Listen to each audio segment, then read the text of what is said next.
अस्सलाम वालेकुम। आज का हमारा टॉपिक है एंशिएंट इजिप्ट। तो चलिए स्टार्ट करते हैं। How did Howard Carter discover, उन्होंने किस तरह से डिस्कवर किया था एंशिएंट इजिप्ट को।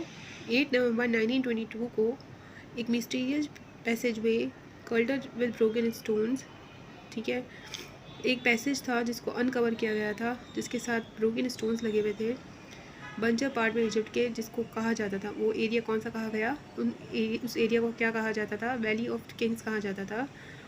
British archaeologist Howard Carter stood with his patron, British archaeologist Howard Carter जो है वो खड़े हुए थे अपने प्रोटेक्टर के साथ और वो झांक रहे थे होल के ज़रिए ताकि वो देख सकें कि इस हिडन चेम्बर में, यानी जो छुपा हुआ चेम्बर है, उसके नीचे क्या है।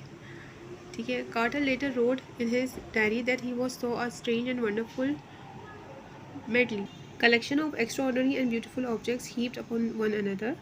उन्होंने क्या देखा, एक स्ट्रेंज और वंडरफुल मेडले कहते हैं collection of extraordinary and beautiful objects. ठीक है। हीप्ड का मतलब है पाइलिंग, जो एक दूसरे के ऊपर पाइल हुए थे। He wrote that when his patron asked him if he could see anything he replied yes it is wonderful. उन्होंने ये भी लिखा कि जब इनके पैट्रन ने उनसे पूछा, जब इनके प्रोटेक्टर ने उनसे पूछा कि इनको कुछ नज़र आया, तो उन्होंने कहा हाँ, और वो बहुत ही ज़बरदस्त है। लेकिन कार्टर को कैसे पता चला और उसकी पुलिस को कैसे पता चला कि ये जो टॉम है, ये जो कबर है, वो स्पेसिफिक किंग की है, तो वो जगह कौन सी है और वो स्ट्रेंज ट्रेजर जो है वो है क्या। कार्टर ने रिकॉर्ड किया कि उसके साथ जो है बहुत सारी नेम प्लेट्स लगी हुई थी जिनमें टोटाकामा लिखा हुआ था ज़्यादातर ऑब्जेक्ट्स के साथ। ठीक है। There was a little doubt that there behind was the grave of a pharaoh Egyptian king. ये उनको डाउट था कि इसकी पीछे जो है ग्रेव है, कबर है, जो किसकी है, इजिप्शियन किंग की है। ठीक है। इस पिक्चर को देख के हमें लगता है कि किसी ने यहाँ पे छेड़छाड़ की है और एक कोई चीज़ ढूंढने के चक्कर में एक चीज़ के ऊपर दूसरी चीज़ को पाइल अप किया है। ठीक है। यहाँ पे ये बताना चाह रहे हैं। आप कह रहे हैं कि what can Tutankhamun treasures tell us about the ancient Egyptians. Tutankhamun जो है हमें एंशिएंट इजिप्ट के बारे में क्या बताता है। The tomb was the king of Tutankhamun who died at the age of 17। वो कबर किसकी थी, टोकोहामा की थी, जो 19 की एज में इंतकाल कर गया था। ठीक है। हालांकि उसे जो है बहुत वैली में छुपा दिया गया था किंग्स की। ठीक है। Tom robbers had distributed the Tom twice, जो रॉबर्स थे, जो चोरी करने वाले थे, उन्होंने जो है इसकी चीज़ों को हिला दिया था 2 मरतबा। ठीक है। और ये कब हुआ था, पहली मरतबा 3000 years that most of the objects have been seen the light of the day. और ये कब हुआ था, जब 3000 ईयर्स पहले जो है बहुत ज़्यादातर चीज़ें जो है वो दिन के टाइम पे दिख रही थी। Carter discover 3000 separate items in the tomb. Carter को नज़र आए 3000 आइटम्स नज़र आए टॉम के आसपास, और जो ज़्यादातर वो किससे बने हुए थे, गोल्ड से बने हुए थे। And it took 10 years to fully clear it, और इसको साफ़ करने में कितना टाइम लग गया, 10 ईयर्स लगे। उन ऑब्जेक्ट्स में इसको क्या क्या मिला था, jewellery, 6 chariots, furniture including 2 thrones, 50 garments और ostrich feather fans, canopic jars containing the preserved internal organs of the king, food and jars.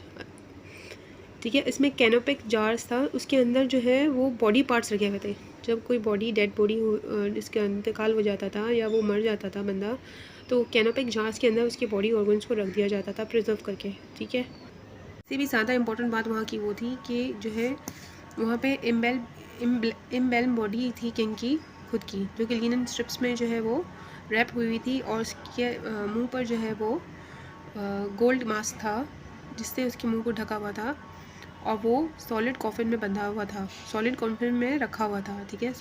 Solid gold coffin means जिसके अंदर मुर्दे को दफनाया जाता है ना, तो जो कबर की जो लकड़ी से बनी हुई जो चीज़ होती है वो गोल्ड से बनी हुई थी। ठीक है। जब रोमन से कॉन्कर किया था इजिप्ट को 30 BC के अंदर, तो डेजर्ट्स की सैंड की वजह से आहिस्ता आहिस्ता इजिप्शियन के रिमेन्स जो है वो कवर हो गए थे, और वहाँ पे बहुत सारी मिस्टीरियस र्यून्स रह गई थी जिन पे कुछ रिटर्न हुआ था, लेकिन उसको फिर बाद में याद नहीं रहा किसी को भी कि उसको कैसे रीड करना है।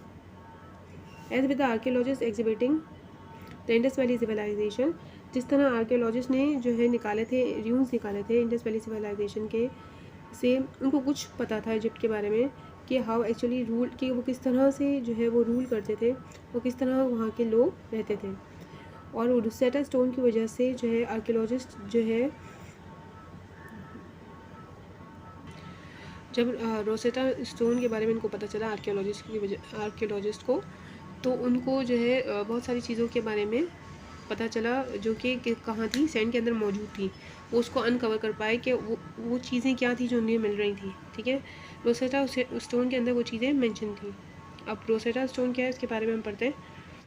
इजिप्ट में रोसेटा स्टोन की बहुत इंपॉर्टेंस है। ठीक है, क्योंकि इसके ऊपर बहुत सारे सिंबल्स बने हुए थे जिससे एंशियंट इजिप्ट को डिस्कवर करने में बहुत ईजी हो रहा था। यानी उसमें बहुत सारी ऐसी चीज़ें थी लिखी हुई थी जिसके पिक्स ऐसी बनी हुई थी, ये सिंबल्स ऐसे बने हुए थे जिससे फाइंड आउट करने में ईजी हो गया था कि कौन सी चीज़ क्या है। ठीक है, अगर रोसेटा स्टोन नहीं होता तो एंशियंट इजिप्ट को अनकवर करना बहुत या उसके बारे में जानना बहुत मुश्किल हो जाता। अब यहाँ बता रहे हैं कि आर्कियोलॉजिस्ट को क्या एविडेंस मिला था इजिप्शियंस की लाइफ के बारे में। अंडरस्टैंडिंग विद वॉट इंस्क्रिप्शंस से मीन्स, जो हम इंस्क्रिप्शन कहते हैं वर्ड्स को। ठीक है, इन वर्ड्स को समझने के लिए आर्कियोलॉजिस्ट को जो है लोगों के नाम पता चले। ठीक है, वॉट दे डिड, वो क्या करते थे और किस तरह वो रहते थे और किस तरह वो उनका डेथ हुई थी। ठीक है, इंस्क्रिप्शन की उन वर्ड्स की वजह से उनको मदद हुई थी जो रोसेटा स्टोन पे बने हुए थे या सिंबल्स बने हुए थे। फॉर एग्जांपल बहुत से एंशियंट इजिप्ट के अंदर टॉम के ऊपर लाइक टोकोहामा एलोब्रेट वॉल पेंटिंग्स, वहाँ पे जो है वो दीवार पे उनकी पेंटिंग्स बनी हुई थी जिसमें इजिप्शियंस के गॉड के बारे में बताया गया था। ठीक है, और किस तरह लोग जो है उनकी इबादत करते थे, वर्शिप करते थे, और उसमें वो सारे सीन्स थे जो अपनी डेली लाइफ में उनके साथ होता था। ठीक है, being able to read hieroglyphics helps to understand better what is illustrated. ठीक है, हीरोग्राफिक्स की मदद से जो है वो रीड करना आसान हो गया था और चीज़ों को समझना भी आसान हो गया था कि क्या है।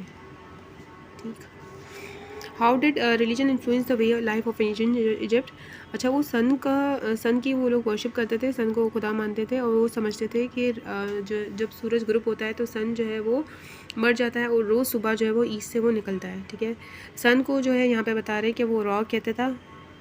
ठीक है, यहाँ पे कह रहे हैं कि इजिप्शियन बिलीव करते थे कि उनकी डेड बॉडीज़ को जो है वो केयरफुली तैयार करके रखना चाहिए ताकि उनकी जो है जर्नी जो है वो इजी हो, जो जब वो कब्र के अंदर हो या ज़मीन के अंदर हो। ठीक है, और उन्होंने जो है they would also need lots of things where they hopefully arrive safely in after life, और वो बहुत सारी चीज़ें भी इसके साथ अपनाते थे ताकि जो है वो समझते थे, इस बात को मानते थे कि आफ्टर लाइफ के बाद उनको चीज़ें काम आएंगी। ठीक है, अब क्या, this was the supposed to be placed like ancient Egypt, only they could live there forever without pain, suffering और danger। वो समझते थे कि वहाँ पे रह सकेंगे विदाउट पेन, सफरिंग और डेंजर। अगर वो अच्छे से वहाँ जाएंगे, सारी चीज़ें लेकर जाएंगे तो उन्हें कोई मसला नहीं होगा। ठीक है, आफ्टर दैट। अच्छा, यहाँ रोसेटा स्टोन क्योंकि बहुत इंपॉर्टेंट है इसलिए इसके बारे में हम बात कर लेते हैं। रोसेटा स्टोन जो है वो एक टैबलेट है इजिप्शियन सिंबल्स का। ठीक है, जिसको हीरोग्राफिक्स के ज़रिए, हीरोग्राफिक्स का मीनिंग यहाँ पे दिया हुआ है देयर होली पिक्चर लैंग्वेज, मतलब जो उनका मजहबी लैंग्वेज थी उसको, उन वर्ड्स को लिखा गया था। ठीक है, फिर इनको ट्रांसलेट किया गया था एंशिएंट ग्रीक के अंदर। अच्छा, फिर आर्कियोलॉजिस्ट जो है वो अंडरस्टैंड करते थे, एंशिएंट ग्रीक लैंग्वेज को अंडरस्टैंड करना आता था उन्हें। ठीक है, तो इसलिए उनको पता चला कि हीरोग्राफिक क्या है और जो है उसका एवरी डे इजिप्शियंस राइटिंग, और जो है वो लोग किस तरह लिखते थे और क्या लिखते थे। ठीक है, उनको पहली बार पता चला था जब आर्कियोलॉजिस्ट ने एंशिएंट ग्रीक में इसको ट्रांसलेट किया, तो उनके पास बहुत सारी चीज़ें उनके सामने आई। इसमें बता रहे हैं कि किस तरीके से वो बॉडी को तैयार करते थे जब वो बॉडी डेड हो जाती थी, यानी जब वो इंतकाल हो जाता था या मर जाती थी, वो बॉडी ख़त्म हो जाती थी, डेड बॉडी को वो लोग किस तरह सिक्योर करते थे। ठीक है, वो एक इंस्ट्रूमेंट यहाँ पे बता रहे हैं कि शार्प वॉल्केनिक ग्लास यूज़ करते थे।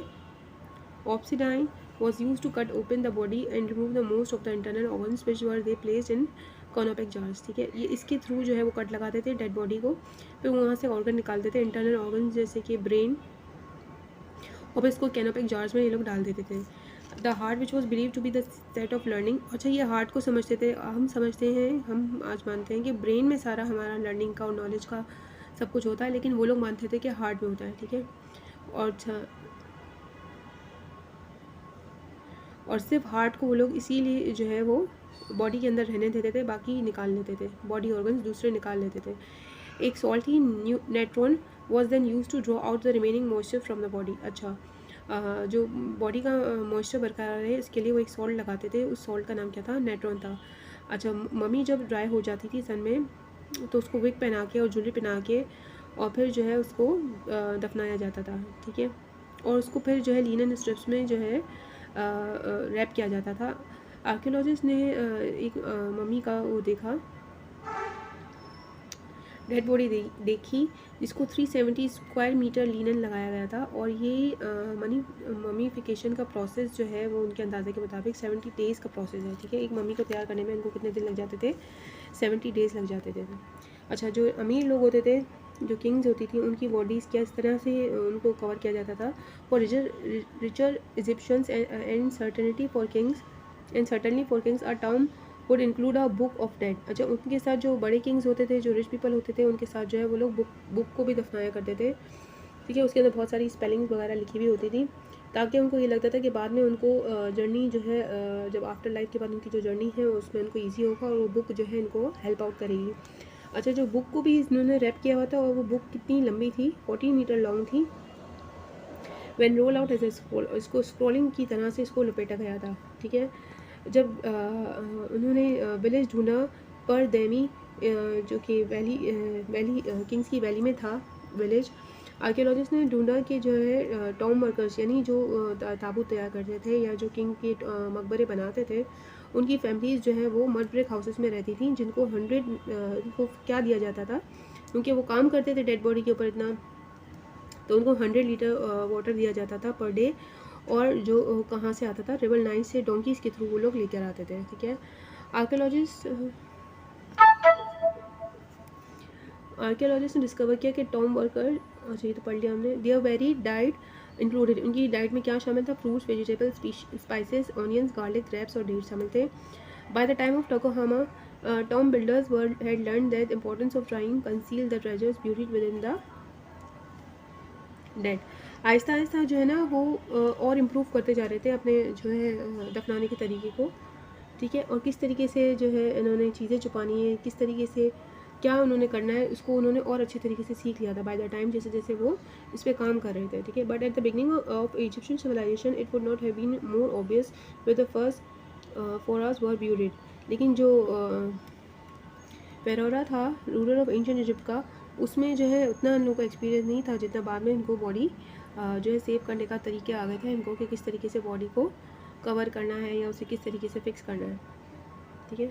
जब बॉडी को तैयार किया जाता क्या था ब्यूरल के लिए, तो ब्रेन निकाल लिया जाता था। ब्रेन जो है बॉडी में से किस तरह से लोग निकालते थे? एक नाक के थ्रू निकालते थे, नॉस्ट्रल के through, with a kind of hook. उनके पास एक हुक थी, उसके थ्रू वो ब्रेन को निकाल लेते थे बॉडी के अंदर से।